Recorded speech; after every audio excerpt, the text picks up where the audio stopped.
Okay, I'll start it. You finish it. All right. Okay, never give up. Always surrender. Yes, that doesn't make sense, does it? It's like saying we're flawsome. We have flaws, but we're awesome. It also doesn't make sense to go, never give up, always surrender. What in the world do you mean by that? Happy Life Studio. Oh. What's up, Happy Lifers?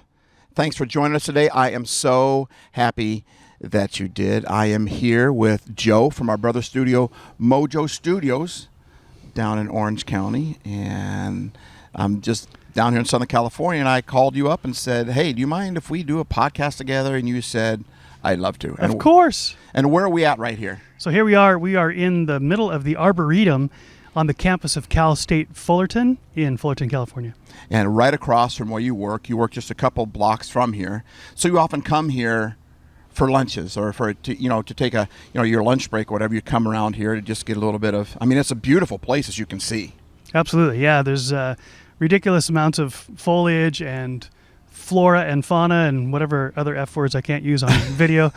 But that's out here too.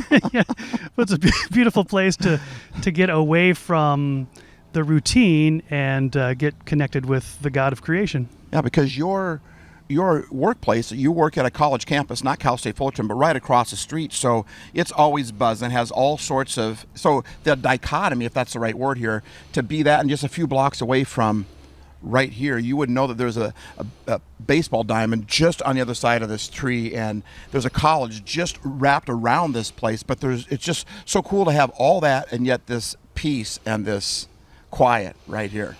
Well, it's nice to have an oasis, right? Oftentimes we go through life with so much flurry and activity and distractions that just having a place where you can be alone with your thoughts and your prayers and get grounded, literally and metaphorically, is super helpful. And it feels to me like we've missed a lot of that today. Like even our parents used to go on Sunday drives, and we hated it because we have to get in the car. Why are we going on a Sunday drive? But now, maybe just because I'm older, but I love a good drive in the car. Like you drive and you have nowhere to go. You find some little dive of a place to go buy a soda in, or you go to a whatever. It's that. What do you say to get rid of all the flurry and all the, first you had fauna and flora, and now you got flurry, and right. Dude, we got something going here, but we'll stop with the F words just right there because you don't know where we're going to end up. But really, I feel like we've kind of missed that. I don't feel like we have as much. Like you are just blocks away, work blocks away from here. You don't have to walk over here, but you do because you know how important it is to rest. Yeah, and it's very underrated, I would say, and I think the invitation for all of us, Steve, is to step out of the rat race, as we call it, and to do what's good for our soul, and that's to be still. But as I do, as a man, as a father, there's this pressure that sometimes comes from within us, the voices that we've been taught, the way we're conditioned, that if we're not doing something, then we're lazy or we're worthless or unproductive, whatever those negative words are, when that isn't really true. Yeah, and I think a lot of that pressure is put upon all of us as human beings, but there's a lot of pressure that even we put on ourselves as men. And this is Father's Day. This is a Father's Day podcast. I don't know if we'll be able to get it out on actual Sunday. That's my goal. But this is Friday right before, so who knows if I'll get it edited in time. But I think that's perfect for Father's Day. I feel like we put all this pressure on ourselves that we have to go. In fact, I'm down here and I'll be speaking on Father's Day, and that's the thing I'm going to talk about. I'm going to quote Ignacio. You know who Ignacio is, right? Saint Ignacio? Yeah. Well, kind of. Nacho Libre Ignacio. Nacho Libre, right. That Ignacio. It's their 17th anniversary of Nacho Libre. I can't believe it's been out that long. But he always says in the movie, take it easy, right? And I feel like God was, like, I'm speaking at churches, and so I always say, God, is there anything that you want to say? And I just got this feeling to tell him to take it easy. And I feel like we don't take it easy enough. That's why I think this is such a great idea for Father's Day, is that we already put enough pressure on ourselves. We already see our flaws. But I feel like, and I think we oftentimes feel guilty, and we portray that on God, like God is angry at us, or that, we're failures or whatever. But I think God is more like Saint Ignacio is more like Nacho Libre. He was saying, take it easy, because I think that's a huge key in life. Is we got to take it easy on ourselves as well as just in life, and get away from all the flurry and relax. Well, just even as you said that phrase, take it easy. It's a gift. It's an offering. Take it easy. Easy. As we've heard, 1,000 times in our lives, take it or leave it. I think God is inviting us to take some time away from all of the activity and the productivity and the goal setting and the drive and the determination and the discipline, all that stuff that we hear all the time, constantly, again, sometimes within our own heads and sometimes from the outside world, and sometimes both. And realize that there's a very important part of Scripture, of Jesus himself, who would intentionally get away from all of the activity, the ministry, the job, right, to connect with his Father. And I think our Father on Father's Day is offering this gift, saying, take it easy. Because we feel like to take it in today's society, especially in America, you got to grab it. And we're even taught that way.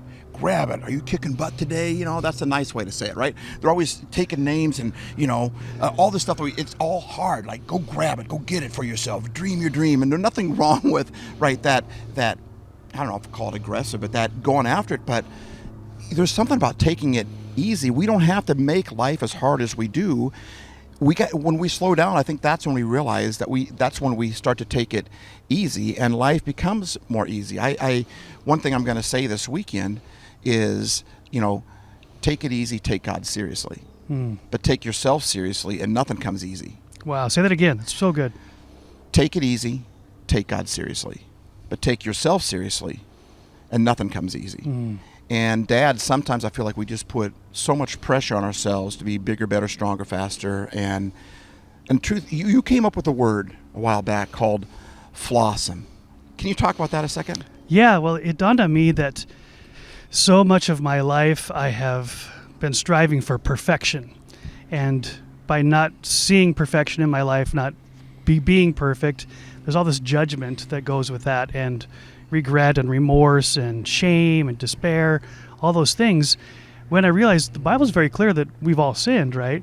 So I'm trying to be something that the Bible's already clearly stated. And even if you don't believe in the Bible or God or sin, everyone, I think, would agree that we all have flaws. Sure. We're all broken some way or another, right? We all have brokenness in us. None of us are perfect. Yeah. Well, even the word sin, which is kind of a loaded religious term, a lot of right? people use that in a very, But the root of the word sin just comes from an archery term that means that when you shot the arrow, you didn't hit dead center bullseye. So when the people are keeping score, from a distance before it was digitized, they'd put up a flag and it was called sin only because you didn't nail it right in the mark. Well, that's pretty easy for me to admit. The things that I do, I don't always hit it dead center, dead in the mark. In fact, I don't know about you, but I rarely hit it dead center in the mark. Exactly. But that's okay. I don't think we have to hit it dead center in the mark. And to me, that's kind of what your word FLAWsome means. So keep going, because I know you've got some good stuff in there about that. So we're all broken. We all have flaws, right? We all have flaws, right? We're none of us are perfect. But again, rather that being a judgment, it's just a realization of the fact that we are imperfectly perfect, I like to say. Ooh, what does that mean? Imperfectly perfect. So we all do have our strengths and weaknesses. People are willing to admit that, but they still want to be perfect. In fact, our flaws are simply the other side of the coin of our strengths. Our weaknesses are nothing more than the other side, showing that there's strength to that, right? If you got really big plus, you have a really big minus. Every coin has heads or tails. The point is, you can't look at heads and tails at the same time on any coin. You can't do it, right? It's either one or the other. And so we often flip that coin over and we look at our weaknesses and never realize that we are imperfectly perfect, right? We're not, or perfectly imperfect. Is that what it is? That I do it Perfectly wrong? imperfect, right? Yeah. So it's okay that we have flaws, because we have strengths too. Dad, you have strengths too. Of course you have flaws. I have flaws. We all have flaws, but we're perfectly imperfect, which makes us awesome. It really does. I mean, you think about the human body, you think about us becoming fathers, you think about being human beings, right? You think about the tractor that is coming behind us. Perfectly imperfect. It is. Timing is everything. It's life. It is. Because what's funny is we have waited for about a half hour. This tractor came just a little bit ago and was doing some work behind us. And she was there for 45 minutes, half hour, something like that. And we waited for her to leave. And then she finally left. Then we started, and now here she comes back. But as you said, Steve, Isn't that perfect? It's Father's Day, so we get some tractor rolling right through the video. I was like, we should have done that when, when the tractor was here, because men, we love tractors, machines, all that type of stuff. But that's life. I mean, life is perfectly imperfect. Yeah. Right? Yep. And so when you put flaws and awesome together, you got your word. Yeah, Flawsome. Flawsome, right. Well, I think it's very healthy for us to embrace our flawsomeness. That flaws don't make us invaluable. It doesn't make us inept. It doesn't make us stupid. Flaws are part of our humanity, and in fact, it's in our weakness. Paul says that our strength is made perfect. Well, how is that? Because we're connected to the one who made us, who knows everything about us, who knows every flaw, every weakness, and loves us unconditionally anyway. That's how I can really understand Flawsome, that Flawsome doesn't make me less valuable, right? Flawsome makes me imperfectly perfect, or perfectly imperfect in the eyes of the one who made me. Yeah. When you see a baby, you realize how awesome a baby is. That doesn't change just because they put on 40, 50, 60, 70 years, 10 years. That doesn't change. It may seem like it sometimes, or we may feel like it sometimes, but we're still that awesome creation that we were when we were a baby. We just put years on and we just see our brokenness a lot more. But a baby is pretty broken. A baby can't do anything on its own, right? Right. Except breathe and go to the bathroom and eat, right? Even that they need help with, Yeah. So, I mean, you're still as awesome as you were when you were just that little baby that people would swoon over and say, man, that baby is pretty cool. And so are you. You're awesome. Even though you have flaws, you are perfectly imperfect. So you are flawsome. Flawsome. And there's nothing wrong with your flaws. They show that you have strengths. And man, if we had strengths without flaws, and of course we got to work on our flaws. We want to be better at that. But I can't imagine what someone we all know the people that don't think they have flaws. I'm not. No one's perfect. I made a mistake once. I thought I was wrong, but I wasn't. Right. Right. But the people that really don't see that they have flaws, nobody likes to hang out with those people, right? Because they're like, you don't admit the weakness, the brokenness you have, and they become very egotistical. They're mean to other people. There's something about flaws that make us livable, that make us live-inable, that make us lovable, that make people. I mean, flaws are a very important part of our character. In fact, that's what builds our character. Yeah, so the picture that comes to my mind, Stevo, is this Japanese art called kintsugi. And for those who haven't heard of it, it's Kintsugi. I think I dated her in college. Kintsugi. You might have it. I've had at that. North Isn't Central. that cabbage you put in the underground? Kintsugi is a Japanese art form where when a beautiful, invaluable piece of artwork, a ceramic vase or something like that, falls and breaks and shatters into thousands of pieces. Thousands of pieces. They don't sweep the pieces up and throw them away. And say, that's too bad. That was a nice piece of art. Right. And now it's worthless, right? They don't think that. What they do is they have artists. The art of kintsugi is to put those pieces back together. Not in the original form. Well, so they find the pieces where they go, but what they do is they seam them together with like a precious metal, like gold or silver or platinum. So it is the same vase as before. Only better. They think it's better because now it's created a unique pattern that no other vase could ever have, because you break two vases, they'll never break the same. So now the pattern of the brokenness becomes part of the beauty, and it actually becomes more valuable. Because you got gold or silver or copper or whatever running through the veins of that thing. Exactly. And if you see the pictures, if you Google kintsugi, it really touches me way down deep inside to represent how God must see us, that even when we're messed up, we've shattered, we're broken, he doesn't sweep us up and throw us out. Painstakingly puts us together, and I like to say that precious metal between the pieces is the blood of his son, and the pattern, it shows, yes, that we are flawsome and even more valuable than when we were formed. And the blood of his son obviously means when God sent his son to earth and he died in the form of Jesus so that we could be forgiven of our sins for when we miss the mark, for when our flaws show up. He makes us flawsome, but that blood, what it really represents is the love of God. Yes, exactly. And when somebody loves you and they take your broken pieces and they put it together, you're more valuable. If my wife never saw my weakness and she loved me, it'd be no big deal. I'd be spending all my time trying to not let her see my brokenness. Right. Yeah, it makes you insecure. Right. Yeah. But when you marry somebody, when you live close to somebody, they're going to start seeing your weaknesses. Yeah. When they see your weaknesses and they still put you back together, they still love on you, that's more valuable to me. I love the fact that my wife still loves me when I've given her plenty of reason not to. Yeah. Well, I think that's the most secure place in the world for any of us, is when someone who knows us the best loves us the most. They don't discard us because of Exactly. X, Y, Z flaws. They realize that's part of who we are. That's So, yeah. so it makes us unique, right? So our flaws actually can make us more valuable when we have love involved in that whole Yeah, right. mix. Yeah, when we're held together by love, exactly. So you came up with FLAWsome. I want to tie this into something else that you say. Ready? Okay, I'll start it. You finish it. All right. Okay, never give up. Always surrender. Yes, that doesn't make sense, does it? It's like saying we're FLAWsome. We have flaws, but we're awesome. It also doesn't make sense to go never give up, always surrender. What in the world do you mean by that? Well, most of us were raised in a culture that says never give up, never surrender. You know, you go until you die. Remember the Alamo, on and on and on the stories go, even if it kills you. But I think there's a spiritual principle here that God requires us, invites us to partner with him in whatever it is that he's doing in us and through us, but that in our weakness his strength is perfected, which that means that we give over the outcomes, right, into God's hands, where we surrender what we think should be happening, when it should be happening, how it should be happening, into the one who knows much better than we do anyway. So we continue to do our part where we're responsible for the effort, but we surrender the outcomes into God's hands. So when we see the flawsomeness, when we see our brokenness, when we meet Kintsugi, right, and we take her out on a date or whatever, and she loves us despite our brokenness, in fact, makes us even better, right, then we don't give up. But if all we see is that broken vase that's on the floor, I mean, who was the first person that came up with that idea, right? His name is probably Kent Sushi. Who knows? But Kent Sushi. Yeah. Kent Sushi. Kent Sushi. I can't either. I don't like sushi, but right. But whoever thought of that first, and all of a sudden I can see why it hit on.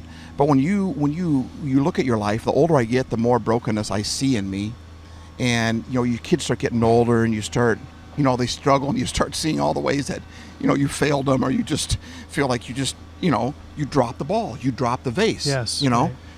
It's easy to quit. But when you realize that the love, that's what helps make your kids, that's what helps make your relationship with your kids, with your friends, with your spouse, your family, that whole thing, when you see that brokenness could be turned into a Kent Sushi, right? I'm gonna say it wrong every time, but Love it. when you see that, then all of a sudden you don't quit. Yeah. But you also have to surrender and realize, I can't put myself back together again. I need somebody come alongside with love and put me together with love and help me do this thing with love, because it's all about that connection. And dad, no matter how good or bad of a dad you've been, you still love your kids. You've always loved your kids. Stress might have gotten in the way. Things might have happened. None of us did things right. We all see our flaws, but realize that's part of the whole picture. You are flawsome. So never give up, always surrender. Yeah. You know, another part of that's really important to me is understanding that when my kids see my limitations, my flaws, my mistakes, it actually can point them to the perfect Father, the Heavenly Father, who will never fail them, you know, who will never leave them. Do I want to do that? No, it's not my intention. But what my kids are looking for isn't for my perfection, but my presence. Just being with them in all of my flaws, in all of my weaknesses, and understanding that wherever I have failed, I have to surrender the outcome, which is my kids, into the hands of the one who can make something beautiful out of brokenness. And surrender your brokenness to somebody that you can trust, that loves you, to help put that with their love. They put it back together, and now you're even more valuable than before. And you see even the whole concept of the insincere, right? Sincere, didn't that mean like the crack in the pottery that they would, you know what I'm talking about? I don't. With that? Okay, No. It has something to do with when a pottery got a crack in it, they would take wax, and they would, this is back in the day, but they would, I'm probably butchering this like I am Kent Sushi, but they would take wax and they would put it into the crack so you couldn't see it, and they paint over it, right? But if you held the pottery up to the sun, you could see the sun coming through the crack, and you realize it was insincere. It wasn't complete. It was broken. That's different. They're trying to cover up the cracks, and a lot of us like to take wax and cover up the cracks, but you can see right through it. When the light is turned on, you can see Kids right can see through right it. through Right. it. Yeah. But when we embrace our flaws, and someone else comes along and helps us put together, Kitsuchi, whatever, Suture, Susie, whatever her name is, when they put that vase together, we're not trying to hide the flaws anymore. We admit, wait a minute, I have flaws and I'm awesome. I'm flawsome. So never give up. Always surrender. Yeah. There's nothing wrong. It's not the same. You can not quit and still surrender. There's nothing wrong with surrendering and saying, I can't do this on my own. Yeah. I need help. That is not weakness. That is strength. And I think it's very important to clarify that surrender doesn't mean quit. Surrender means to give over, right? Oh, that's good. You never give up. You keep the effort, but you give over. You surrender the outcomes, the grace into God's hands. So it's not I quit. It's that I move on, but I'm in a higher power now. I've given it over to someone who knows better than I do. Right on. Right on. Well, thanks, Joe. Once again, you throwing out the mojo. Mojo man is throwing out the wisdom. I love the things that you were saying there. You are flawsome. Don't give up. Always surrender, right? Dads, don't give up. Always surrender. You are flawsome. Anything else you want to say to the dads out there? Yeah, well, the last thing I want to say is that we want more than anything is we want to connect with our spouse. We want to connect with our children. And it's in the points of weakness where we find our humanity, our commonality, and that we connect.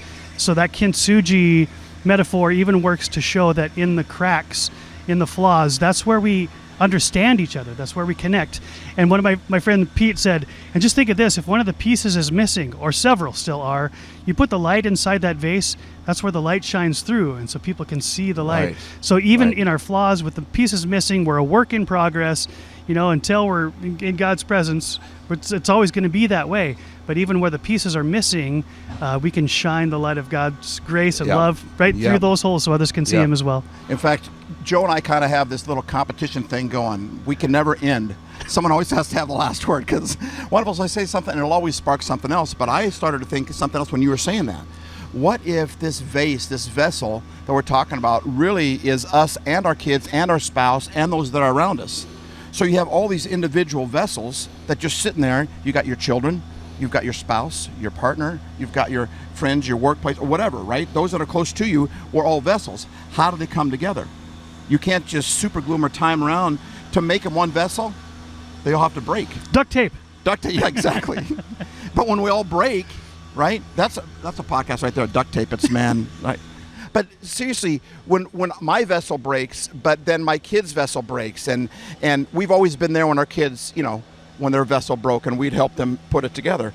But when we're all broken and we realize it, and we allow ourselves we surrender ourselves to each other, now we make a vessel with all of us that's got love going through all the cracks, and now we're all great big huge one family or one vessel.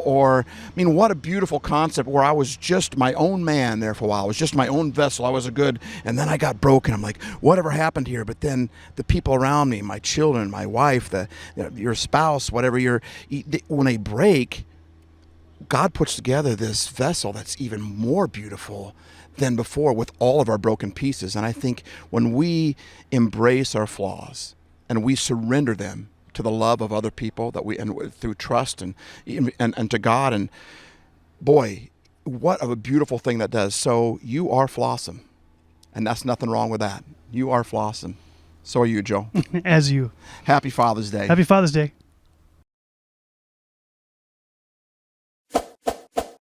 Try it again. HappyLifeStudios.